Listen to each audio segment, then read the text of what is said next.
Hi kids, this is Mrs. Wilson. I'll be your fifth grade social studies virtual teacher this 6 weeks. And we are beginning a brand new unit today called Exploration and Colonization.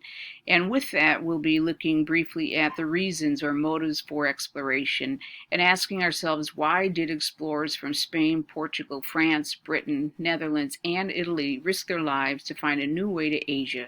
They all had their own reasons to head out across the ocean. Not the least of which was better technology that made a trip across the ocean possible in this day and age. Many of the reasons, not all of the reasons really, can be categorized three ways: economic reasons, religious, and political.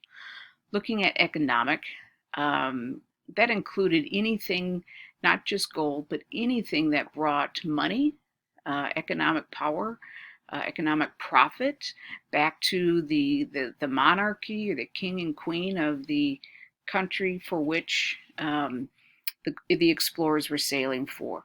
So that could be not only gold, but it could be silk, spices. It could be lumber. It could be new plants, new vegetables, new fruit, new animals. Anything that could be brought back to the mother country um, that would help enrich that country. The second reason, religious or God, was the desire to spread Christianity throughout the world. And in particular, Spain and Portugal were Christian nations. And specifically, they were Catholic nations. So their goal was to spread Catholicism to natives in faraway lands, uh, wherever they traveled, and seeing that as a blessing from God as their reward by spreading Christianity throughout the entire world. And finally, glory. Glory is really an interesting one in that, for political reasons, these countries wanted to establish, especially since new technology allowed further travel around the globe and across the ocean. And by this time, the world really, explorers already know that the world isn't flat, so there's no longer this fear that they're going to fall off the earth or off the globe if they sail directly across the ocean. And with new technology and new understanding of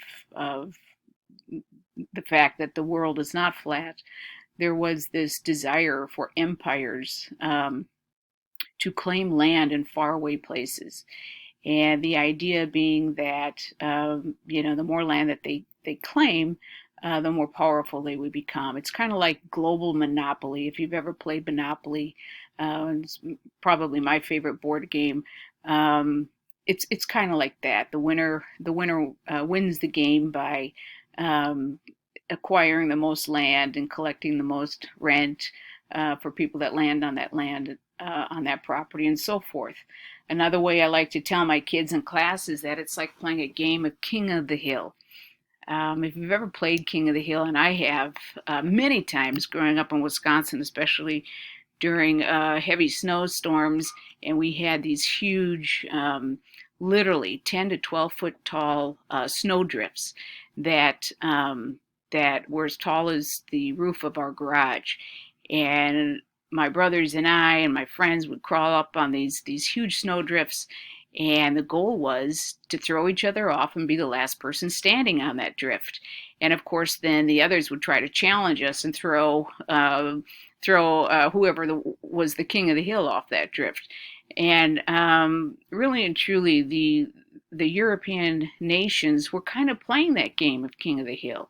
They wanted to be the last country standing, the last man standing. And the only way they could do that was to send out their ships, send out their explorers, uh, put their flag in the ground of as many faraway lands as possible, and try to enrich their own countries as much as possible. Because honestly, the more money you have, the more powerful you have.